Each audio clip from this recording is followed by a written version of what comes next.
हरे राम राम राम हरे हरे हरे कृष्ण कृष्ण कृष्ण हरे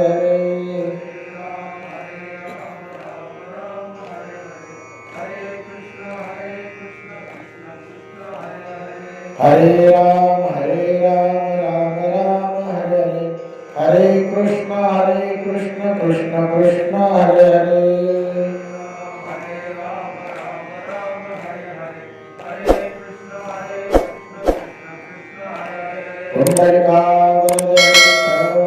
श्री ज्ञानदेव तुकाराम पंढरीनाथ भगवान की जय। माऊली ज्ञानेश्वर महाराज की जय। जगद्गुरु संत श्री तुकाराम महाराज की जय। विघ्नेश्वर भगवान की जय। अलंकारपुरी पुण्यभूमि पवित्र जिथे नंदतो ज्ञान राजा सुपात्र तया ठविता महापुण्यश्री। नमस्कार माझा सद्गुरु ज्ञानेश्वर श्री। नमो सद्गुरु तुकया ज्ञानदीपा।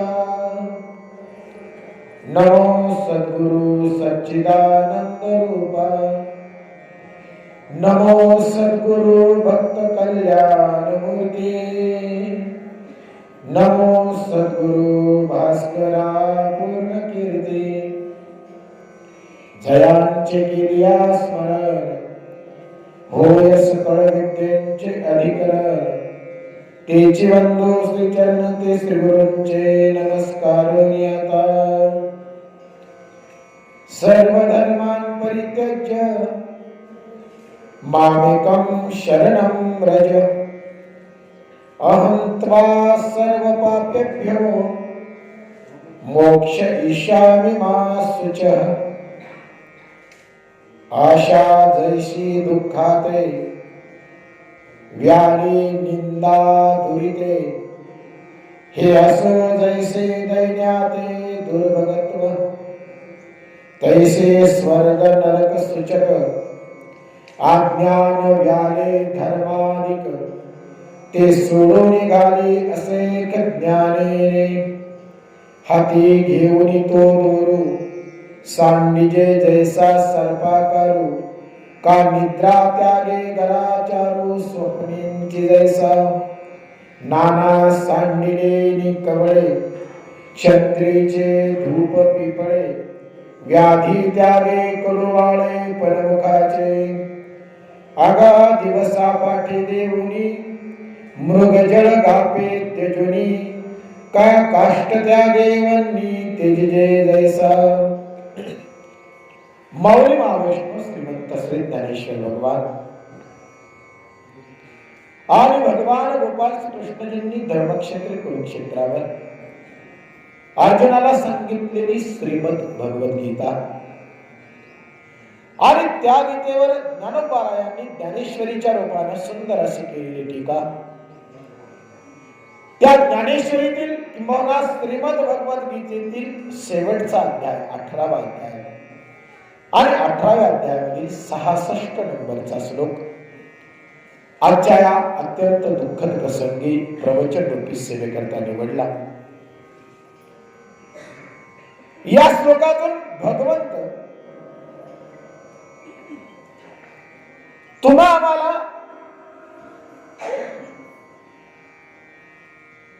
शरणागती करायला सांगतायत। मानवी जीवनामध्ये शरणागती नम्रता अति महत्वाची आहे। नम्र झाला भूता तेने कोंडिले अनंता। नम्रतेने जीवन जगणारा भगवत प्राप्ती सुद्धा करू शकतो। शरण जाणे हे मानवी जीवनामध्ये अत्यंत महत्वाचा भाग आहे। बऱ्याचदा माणसं शरण जात नाहीत। बऱ्याचदा माणसं वाकत नाहीत, झुकत नाहीत। झुकणं वाकणं कमीपणाचं वाटतं। पण एक सांगू का, संतांनी आम्हाला संदेश द्यावा, संतांनी आम्हाला सांगावं, वाकलं पाहिजे, झुकलं पाहिजे. वारकरी संप्रदायाचा विचारच आहे, जे जे भेटे भूत ते ते मानिजे भगवंत, हा भक्तियोग निश्चित जाण माझा.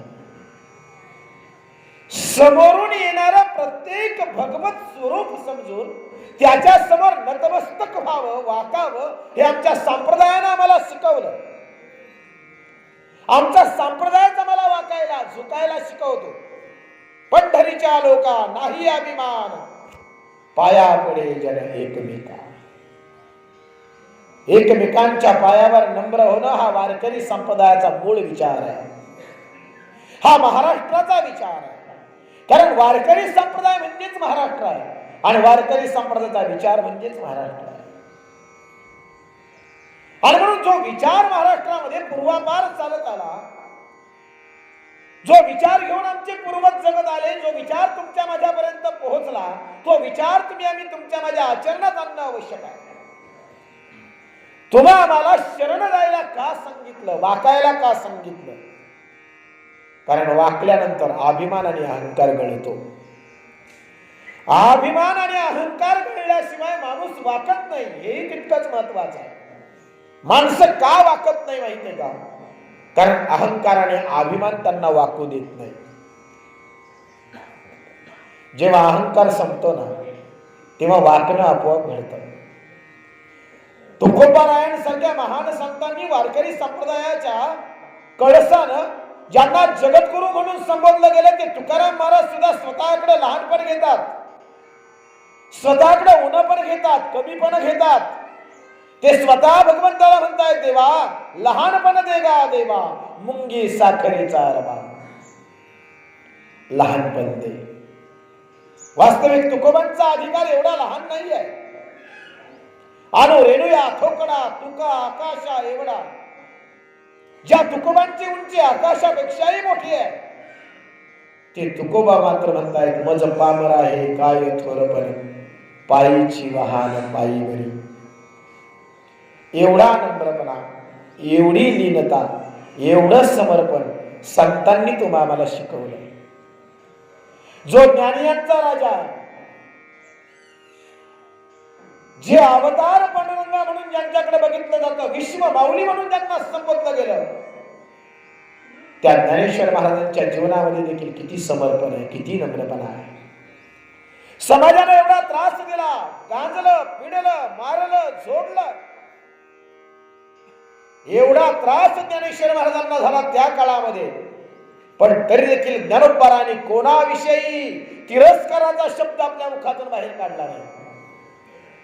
ज्ञानेश्वरीच्या 9000 ओव्या अभ्यासात कुठेही तुम्हाला अपशब्द दिसणार नाही. एवढी नम्रता, एवढी लीनता. मारलं, लाथा बुक्क्यांनी मारलं तरी नजरवर करून कधी माझ्या ज्ञानोबांनी कुणाकडे बघितलं नाही, क्रोधानं कधी बघितलं नाही. हा नम्र भाव संतांनी आम्हाला शिकवला, आमच्या मातीने आम्हाला शिकवला. आणि वाकलं पाहिजे हो, वाकण्यात काय हरकत आहे? तुम्हाला सांगू, ताठरतेनं जेवढी कामं होत नाही ना, तेवढी वाकून होतात. तेवढी नम्रतेनं, लीनतेनं तेवढी कामं होतात. आणि म्हणून वाकलं पाहिजे, झुकलं पाहिजे. पण माणसं नाही वाकत. मी का वाकू, मी का झुकू? अभिमान आणि अहंकार वाकू देत नाहीत. आणि म्हणून एक सांगू का, परमार्थ करायचा आहे ना, तर अभिमान बाजूला सारून, अहंकार बाजूला सारूनच करता येतो. अहंकारी आणि अभिमानी कधी परमार्थ करू शकत नाही. आणि ज्याच्याकडे अहंकार आणि अभिमान आहे, तो पारमार्थिक असू शकत नाही. लक्षात घ्या, परमार्थाचं लक्षणच आहे नम्रता. वाकणं हे पारमार्थिक माणसाचं पहिलं लक्षण आहे. तो वाकतो. पारमार्थिक माणसाकडे अभिमान नसतो, अहंकार नसतो, ताठरता नसते, लीनता असते, नम्रता असते. नम्रता अंगी आल्याशिवाय परमार्थ कधीही साधू शकत नाही, हे लक्षात ठेवा. म्हणून पारमार्थिक माणसानं नम्र असलंच पाहिजे. आणि जो नम्र नाही तो पारमार्थिक नाही, हे लक्षात घ्या. हे पहिलं लक्षण आहे. शरणागती हे परमार्थामध्ये सर्वात मोठी साधना सांगितली. बाकीच्या सगळ्या गोष्टी आहेतच, नामस्मरण आहे, ध्यान आहे, धारणा आहे, योग आहे, कर्माचरण आहे, ज्ञानमार्ग सांगितला परमार्थामध्ये, पण या सगळ्यांमध्ये सर्वात सोपा मार्ग जर कोणता असेल तर ती शरणागती. कारण शरणागता देव राखे. शरण गेला की जबाबदारी त्याच्यावर आहे. कुणावर? ज्याला शरण गेलो त्याच्यावर.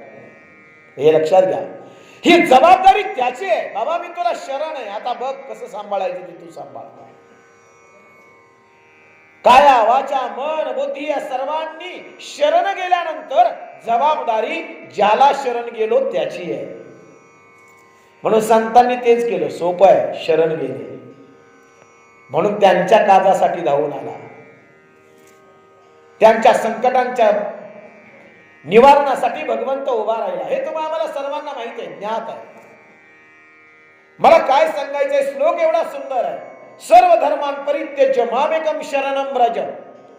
हे अर्जुना, सर्व धर्मांचा त्याग कर आणि मला शरण ये. माझी शरणागती पत्कर. मला जर शरण येशील तर काय होईल त्याचा परिणाम? अहंत्वा सर्व पापेभ्यो, अहंत्वा सर्व पापेभ्यो मोक्षयिष्यामि मा शुच. तू जर मला शरण आला तर सर्व पापांपासून तुझी मुक्ती होईल आणि तुला मोक्ष प्राप्त होईल. मानवी जीवनाचं हे अंतिम ध्येय आहे. तुम्ही आम्ही का जन्माला आलो, कशासाठी जन्माला आलो, तुमच्या माझ्या जीवनामध्ये तुम्हाला काय प्राप्त करायचंय, काय मिळवायचंय, आमच्या जीवनाचा उद्देश काय. परमेश्वरानं मला मनुष्य म्हणून जन्माला घातलं. परमेश्वरानं तुम्हाला मनुष्य देह दिला, तो का दिला, कशासाठी दिला, काय कारण असावं. काहीतरी निमित्त असेल, काहीतरी कारण असेल. आम्ही माणूस म्हणून जन्माला आलोय, आम्ही मनुष्य देहामध्ये आहोत, याच्या मागे काहीतरी उद्देश आहे, काहीतरी कारण आहे, विनाकारण नाही. कारण या जगतामध्ये विनाकारण अशी कोणतीच घटना घडत नाही. लक्षात घ्या, या विश्वामध्ये विनाकारण अशी कोणतीच घटना नाही. प्रत्येक घटनेला कारण आहे आणि घडलेल्या घटनेला परिणाम आहे. ती घटना किती क्षुल्लक असू द्या, किती साधारण असू द्या, पण घटना कारणाशिवाय होत नाही. काहीतरी निमित्त असतं, काहीतरी कारण असतं. तसं तुम्ही आम्ही या जगतामध्ये जो आलोत ना, काहीतरी कारण आहे, काहीतरी निमित्तानं आलो, काहीतरी कारणानं आलो. तुम्ही आम्ही जिवंत आहोत ना, त्याला सुद्धा काहीतरी कारण आहे. कारणाशिवाय जिवंत नाही, उद्देशाशिवाय जिवंत नाही. लक्षात घ्या, विनाकारण कुणीच या जगात थांबत नाही. विनाकारण काहीच होत नसतं. एवढ्या महामारीमध्ये सुद्धा तुम्ही आम्ही जिवंत आहोत. तिसरी लाट आहे, 2 येऊन गेल्या तरी आम्ही अजून खंबीरपणे जिवंत आहोत. का जिवंत आहोत? परमेश्वराचा काहीतरी उद्देश आहे. किडामुंगी सारखी माणसं मारताना आम्ही बघितली कोरोनाच्या काळामध्ये. स्मशानामध्ये रांगा लागल्या, रांगा मृतदेह जाळण्यासाठी. जी गर्दी आम्ही एसटी स्टँडवर बघायचो ना, ती गर्दी स्मशानात दिसायला लागली मृतदेहांची. भयानक चित्र होतं. एवढी भीषणता या 2 वर्षांमध्ये, 2.5 वर्षांमध्ये आम्हाला अनुभवायला मिळाली. माणसं कळली कोरोनामुळे, माणसं कळली बरं का, नाती कळली माणसांना, वास्तव माणसांना कळलं. कोरोनानं आम्हाला बरंच काही शिकवलं. जरी निगेटिव्ह विचार न करता जरी आम्ही पॉझिटिव्हली घेतलं ना कोरोनाला, तरी बऱ्याच गोष्टी हा कोरोना आम्हाला शिकवून गेला. बराच धडा शिकवला माणसाला. अशी काही परिस्थिती तुम्ही आम्ही बघितली की अनाकलनीय आहे, जे आमच्या कधी कल्पनेत सुद्धा नव्हतं, ज्याचा आम्ही कधी विचारही केला नव्हता. अशा गोष्टी आम्ही आमच्या समोर घडताना बघितल्या. सांगण्याची आवश्यकता नाही, प्रत्येकाने त्याचा अनुभव घेतलाय. मग नेमकं एवढ्या भीषण परिस्थितीमध्येही आम्ही टिकून राहिलो, जिवंत राहिलो. परमेश्वराची आमच्यावर कृपा आहे की आम्ही जिवंत आहोत. काहीतरी कारण असेल ना.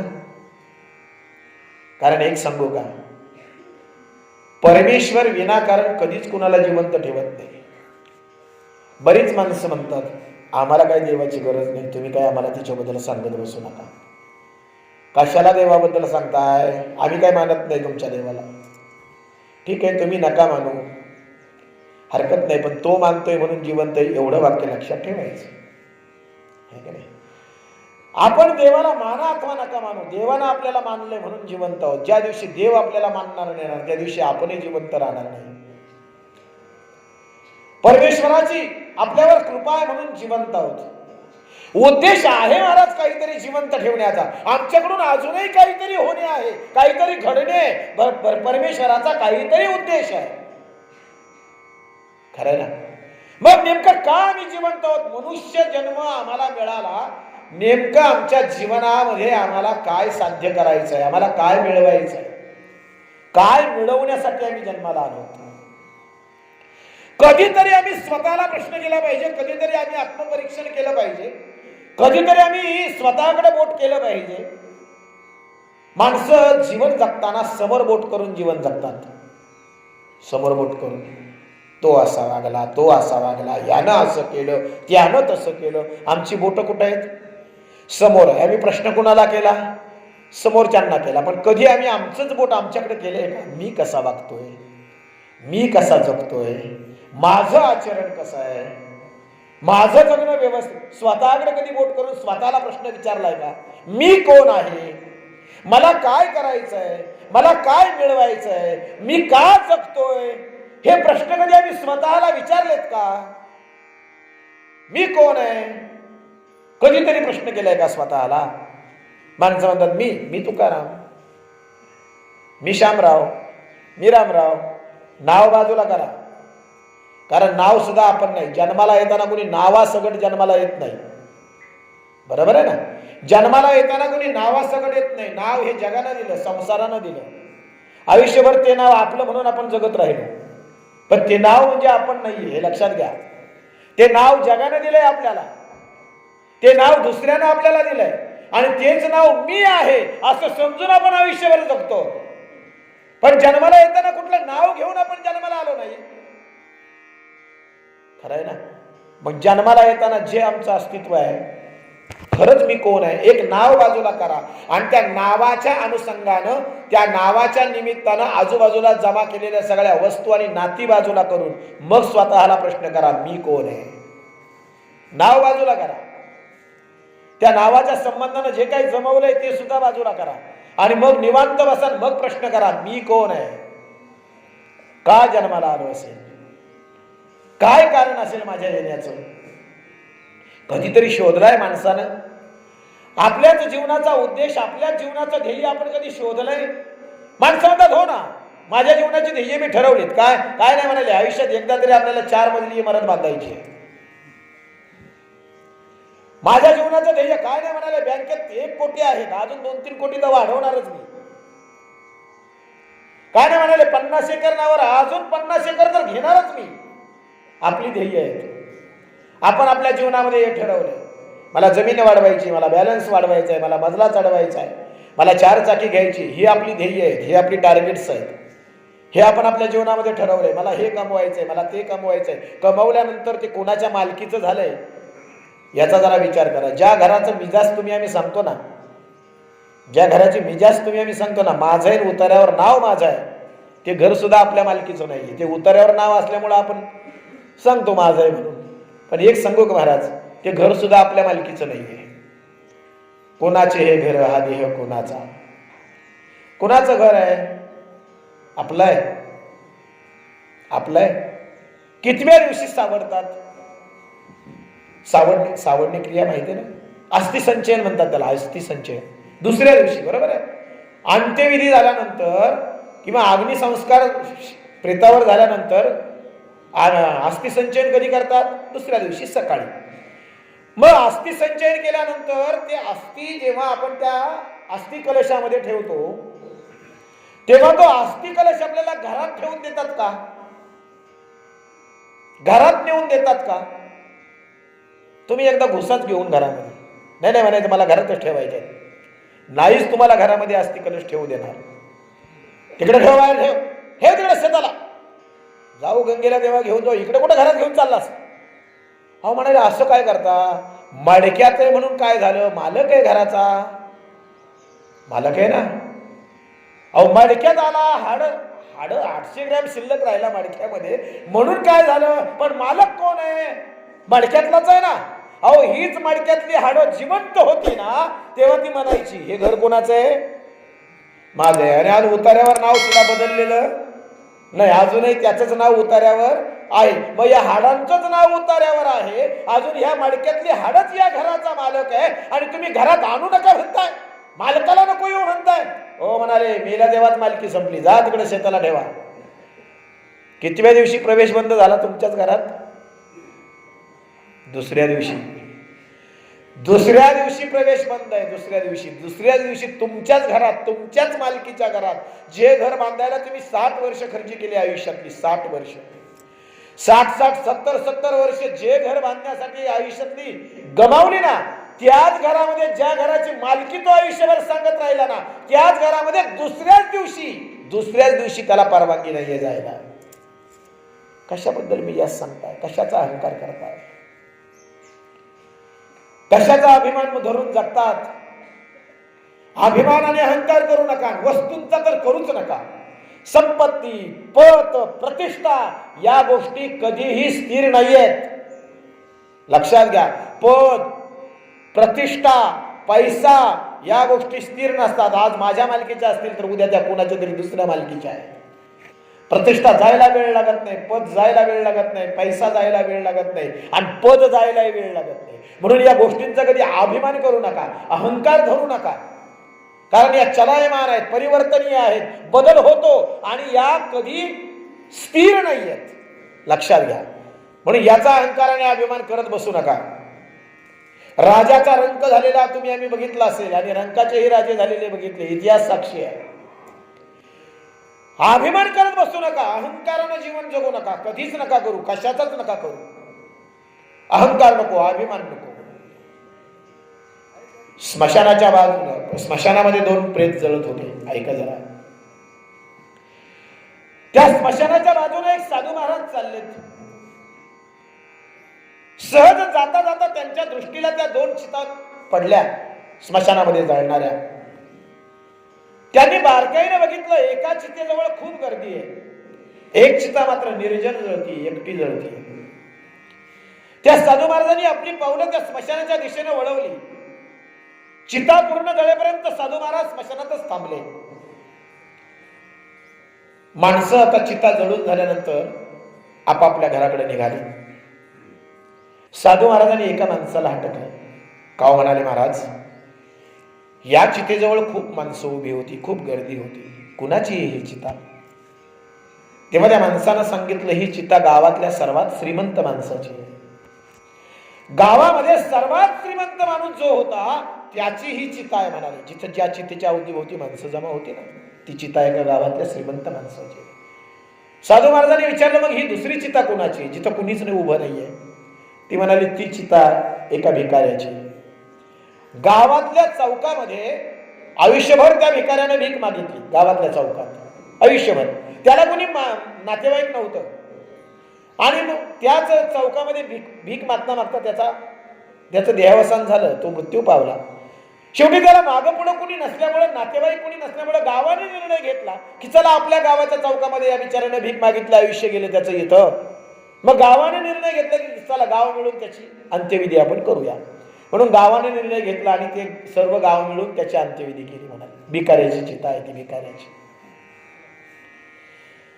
सगळी माणसं निघून गेली, निर्जन झालं स्मशान, चिता जळून पूर्ण राख झाल्या.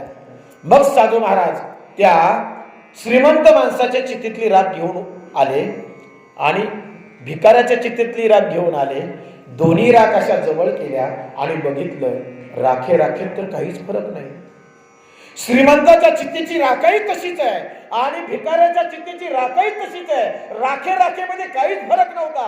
ही श्रीमंताची आणि ही भिकाऱ्याची, असं काही त्याच्यात बदल, असा काही फरक नव्हता. म्हणून साधू महाराजांच्या लक्षात आलं, अरे मेल्यानंतर जर राखच होऊन पडायचं आहे, श्रीमंत असला तरी त्याची राखच होणार आहे आणि भिकारी असला तरी त्याची राखच होणार आहे. आणि जर राखच होऊन पडायचं असेल तर जीवन जगताना अभिमानाने अहंकार कसला करता? कसला अभिमानाने कसला अहंकार घेऊन बसलात? शेवटी राखच होणार आहे. हे अंतिम सत्य तुम्ही आम्ही जाणलं पाहिजे. या अंतिम सत्याकडे तुम्ही आम्ही गेलं पाहिजे, ते सत्य स्वीकारलं पाहिजे, शोधलं पाहिजे. आम्ही का जगतो, कशासाठी जगतो, कशाच्या प्राप्तीसाठी जगतो, आमच्या जीवनाचा उद्देश काय, ते जोपर्यंत आम्हाला कळत नाही तोपर्यंत आम्हाला पश्चाताप करावा लागेल, रडावंच लागेल.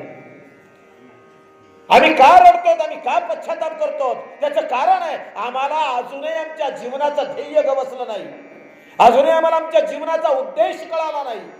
आम्ही का जन्माला आलो ते ध्येयच आम्हाला समजलं नाही, ते टार्गेटच आम्हाला कळलं नाही. आम्ही नको त्या गोष्टींच्या प्राप्तीसाठी आमचं आयुष्य गमावतो, नको त्या गोष्टींच्या प्राप्तीसाठी ज्या कधी प्राप्तच झाल्या नाही. होतील तरी कशा प्राप्त? संसारातली कोणतीच गोष्ट प्राप्त नाही, संसारच प्राप्त नाही आहे.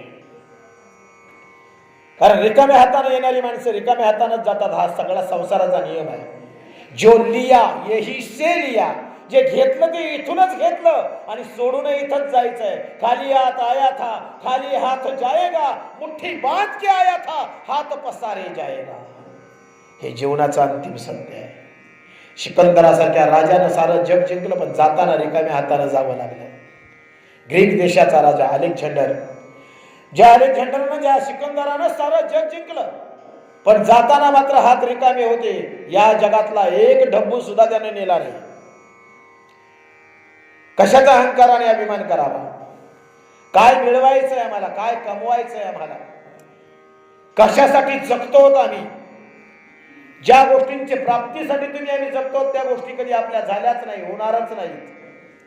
हा इथून मागच्यांचा अनुभव आहे, तुमचा माझा तोच अनुभव आहे. आणि इथून पुढे जे जन्माला येतील त्या प्राप्तीसाठी जगतील ना, त्यांनाही तोच अनुभव येईल.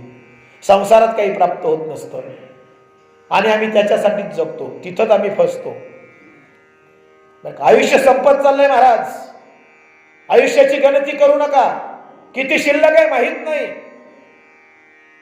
कुणालाच माहित नाही. आयुष्य संपत चाललंय, एक एक क्षण आत्ता गेलेला हा जो क्षण आहे ना, हा परत आपल्या आयुष्यात येणार नाही. आयुष्य क्षणाक्षणाला कमी होत आहे, लक्षात घ्या. वेळ शिल्लक नाही आहे. मी आता बोलतोय, 5 मिनिटांना माझ्या बाबतीत काय घडेल मी नाही सांगू शकत. पुढच्या 5 मिनिटाचं अचूक भविष्य सांगणारा भविष्यकार जगात अजूनही जन्माला आला नाही, येणार सुद्धा नाही. आताचा श्वास हाच माझा जिवंतपणा आहे. आताचा हा एक क्षण हेच माझं आयुष्य आहे, लक्षात घ्या. पुढचा क्षण आपल्या मालकीचा आहे की नाही माहित नाही, पुढचा श्वास मी घेईल की नाही माहित नाही. मग सावध होणं गरजेचं आहे, सावध होणं गरजेचं आहे. आपण सावध राहणं गरजेचं आहे, कारण काळ तुमच्या माझ्या मागे उभा आहे. तो असा दबा धरून बसलाय. काळाची बावडी पडेल बा जेव्हा, सोडविना तेव्हा माय बाप, सोडविना बंधू पाठीची बहीण, शेजाची कावीन दूर राहे. कुणी सोडवत नाही. जेव्हा त्याची उडी पडते ना, तेव्हा कुणीही वाचवू शकत नाही. सावध होणं गरजेचं आहे. आयुष्य संपत चाललंय महाराज. कधी जीवनाचा शोध घेणार आम्ही? कधी आमच्या जीवनाचा ध्येय शोधणार? कधी आम्ही आमची स्वतःच्या हितासाठी जगणार? कधी डोळे मिटलेत? कधी आम्ही आत्मपरीक्षण केलंय? कधीतरी आम्ही शोधलं पाहिजे स्वतःला. आम्ही गमावून बसलो महाराज, स्वतःला हरवून बसलोय आम्ही. आमचाच शोध आम्हाला लागला नाही अजून. खरं सांगतो तुम्हाला, आपण आपल्यालाच जाणत नाहीये, स्वतःलाच जाणत नाहीये. मी कोण आहे ह्याचीच ओळख मला नाही. जगाला काय ओळखायचं? मी कोण आहे हेच जर मला माहित नाही तर जगात काय शोधतात? शोध पहिला आपला घ्या, मी कोण आहे. आयुष्य गमावत चाललात, वेळ शिल्लक नाहीये. नको नको ती संकट मानव जातीवर येत आहेत. कधी आपण संपू नियम नाही, गॅरंटी नाही. एक जण मला म्हटलं, महाराज उद्या आपल्या घराकडे या. म्हटलं का? म्हटलं काय नाही, मला माझ्या वयाची मी 45 वर्ष पूर्ण केली. उद्या माझा 45वा वाढदिवस आहे. काय 45वा वाढदिवस आहे? या म्हणाले महाराज.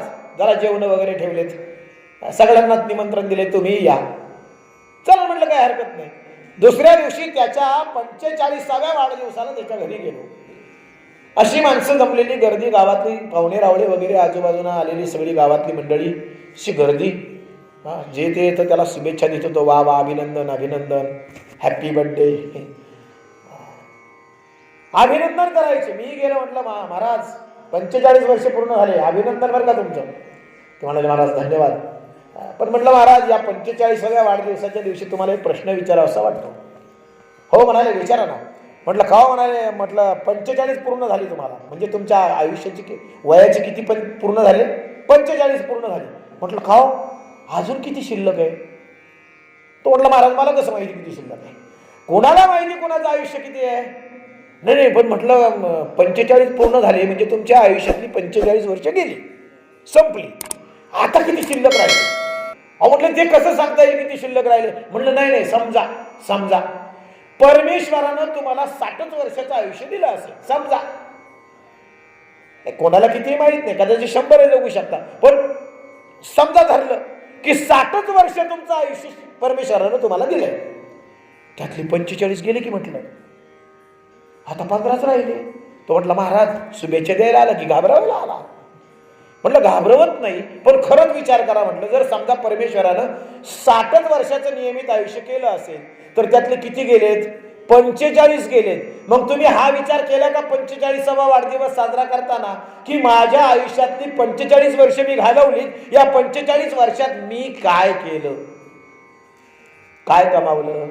घर, 4 एकर जमीन, बँकेतला बॅलन्स, कमवलं काय, मिळवलं काय? बरं हे मिळवलं याच्यातलं माझं काय?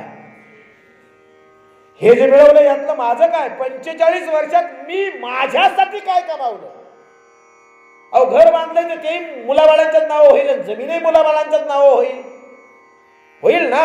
ठीक आहे, त्यांची सोय झाली. हो, तुम्ही तुमच्यासाठी काय कमावलं 45 वर्षात? आणि आता 15 शिल्लक राहिले. जर 60 नियमित धरले तर 15 शिल्लक राहिले, मग त्या 15 काय करणार तुम्ही नेमकं? विचार करण्यासारखी गोष्ट आहे बरं का. म्हणून माझा वाढदिवसाला विरोध नाही, वाढदिवस जरूर साजरा करा, वाढदिवस जरूर साजरा करा. पण वाढदिवस साजरा करताना एक निश्चित विचार करा की माझ्या आयुष्यातली मी एवढी वर्ष गमावली, या गमावलेल्या वर्षांमध्ये मी काय कमावलं? म्हणून एक लक्षात घ्या, आयुष्य वाढतं, वय वाढतं, आयुष्य मात्र कमी होत राहतं. पूर्ण वाक्य लक्षात ठेवायचं. आमचं वय वाढत राहिलं, 45, 50, 55, 60 वय वाढलंय, पण आयुष्य मात्र कमी होत चाललंय. क्षणाक्षणाला आम्ही मरतो, क्षणाक्षणाला आम्ही मृत्यूकडे चाललो, क्षणाक्षणाला आम्ही मरणाकडे जातो, क्षणाक्षणाला आमचा मृत्यू होतोय, क्षणाक्षणाला होतोय. आम्ही कधी हा विचार केलाय? मृत्यू ही एकदाच होणारी प्रक्रिया नाही, मृत्यू ही अविरत होणारी घटना आहे. ती एकदाच घडणारी घटना नाही. आम्ही सतत मरतोय, सतत सेकंदा सेकंदाला मरतो. आमचा मृत्यू होतोय होतोय होतोय होतोय होतोय, मरत आहोत आम्ही. कारण हा मृत्यू लोक आहे, आणि मृत्यू ही मृत्यू लोकातली अविरत आणि अखंड चालणारी क्रिया आहे. लक्षात घ्या, मृत्यू हा एकदाच नाही होत, तो सतत चाललाय, सतत चाललाय. मग कधीतरी आम्ही संपणार आहोत, कधीतरी आम्ही थांबणार आहोत. ते थांबणं होण्याच्या आधी आम्ही स्वतःला जाणणं गरजेचं आहे.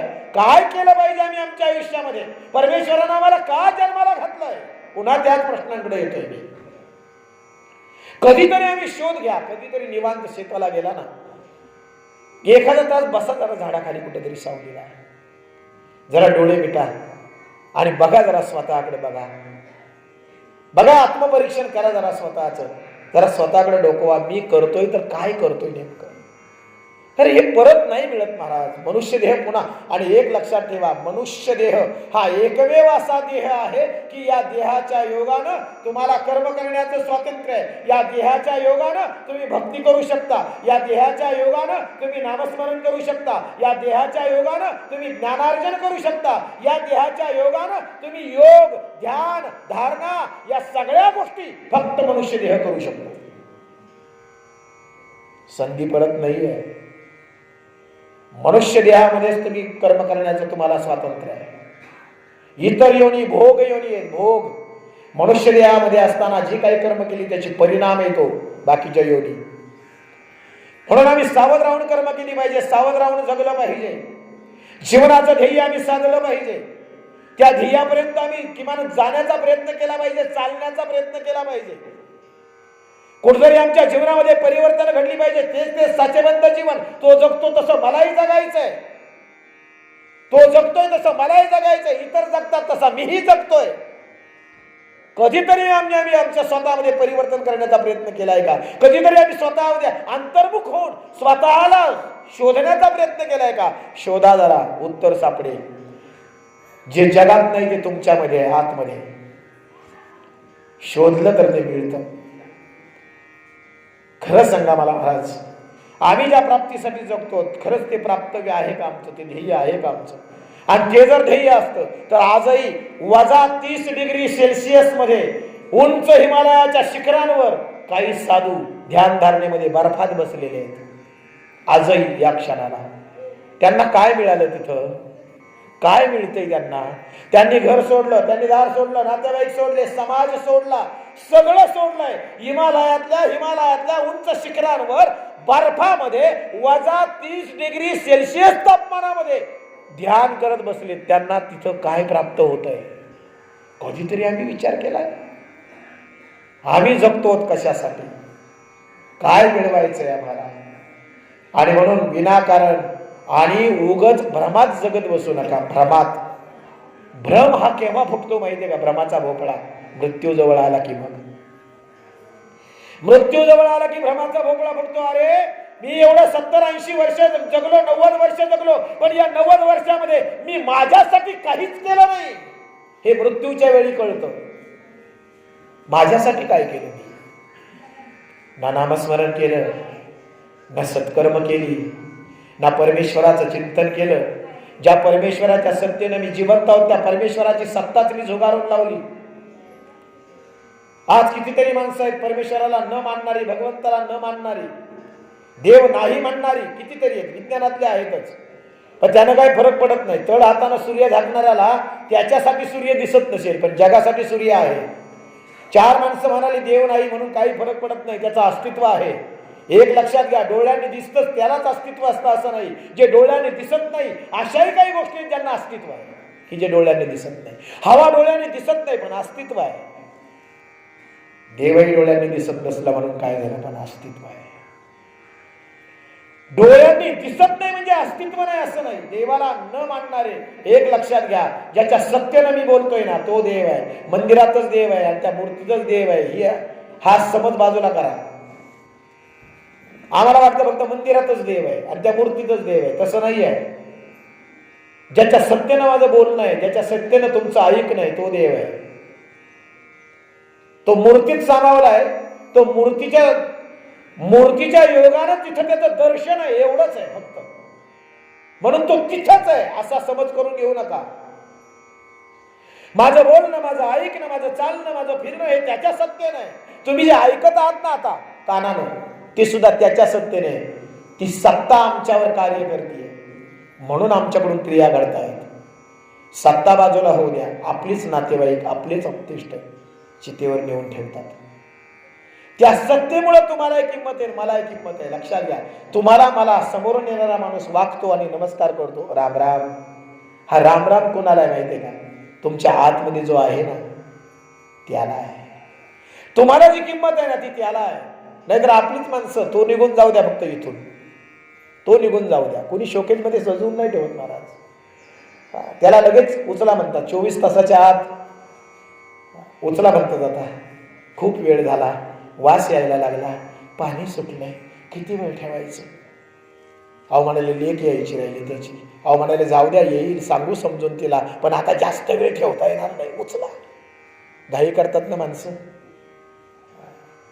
म्हणून एक लक्षात ठेवा, सत्य नेहमी स्वीकारत चला. सत्याचा सामना करा, सत्याला स्वीकारा. जीवन असं जगा की त्या जीवनाचा पश्चाताप आम्हाला करावा नाही लागला पाहिजे. जीवन असं जगा की मृत्यू समोर आमच्या उभा राहिला ना तरी त्या मृत्यूच्या हातात हात देऊन, नजरेला नजर भिडवून त्या मृत्यूच्या सोबत आम्ही गेलो पाहिजे. मृत्यू समोर आमची मान खाली होता कामा नये. मृत्यू समोर आम्ही आमची मान खाली घालता कामा नये.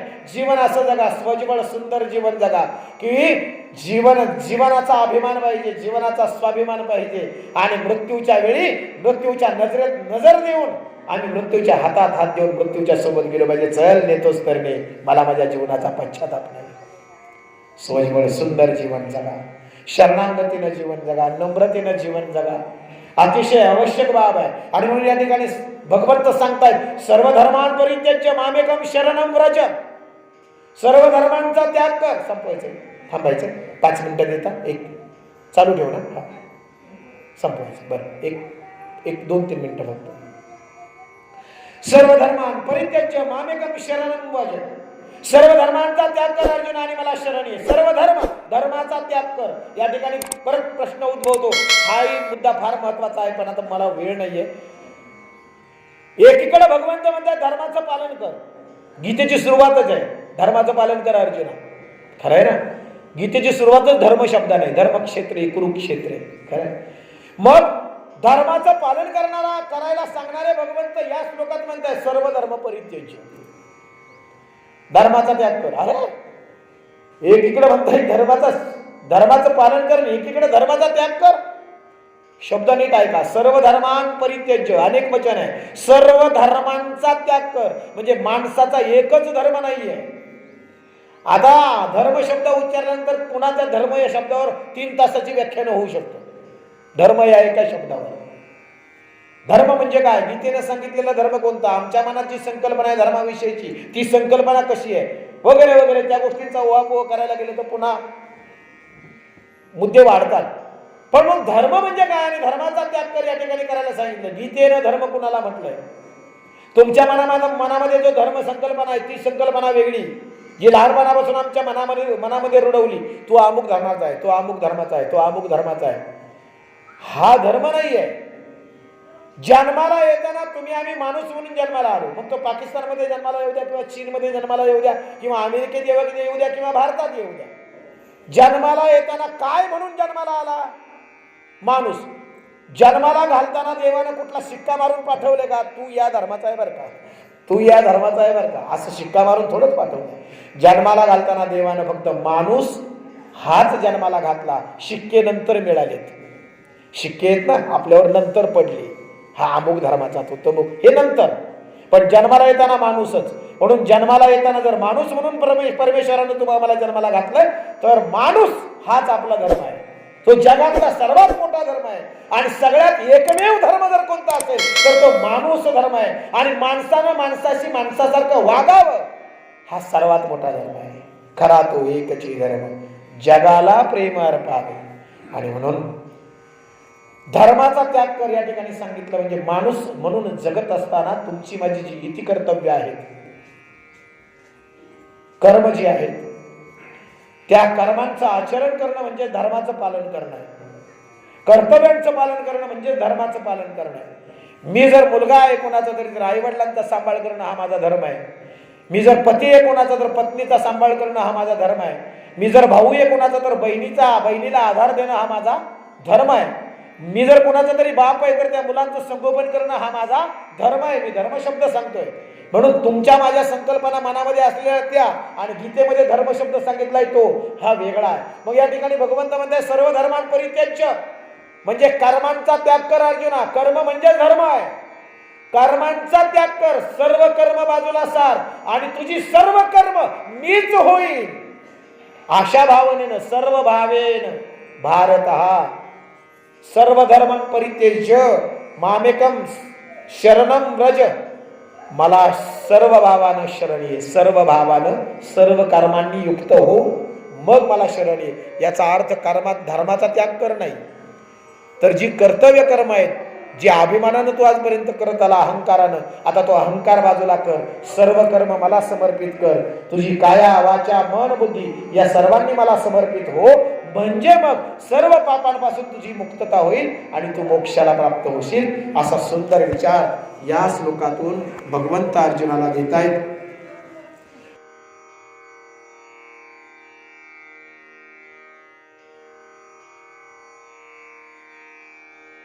आत्मके देवे येणे वाग्यज्ञे तोषावे तोषोनि मज द्यावे पसाय दान हे जे खळांची व्यंकटी सांडो तया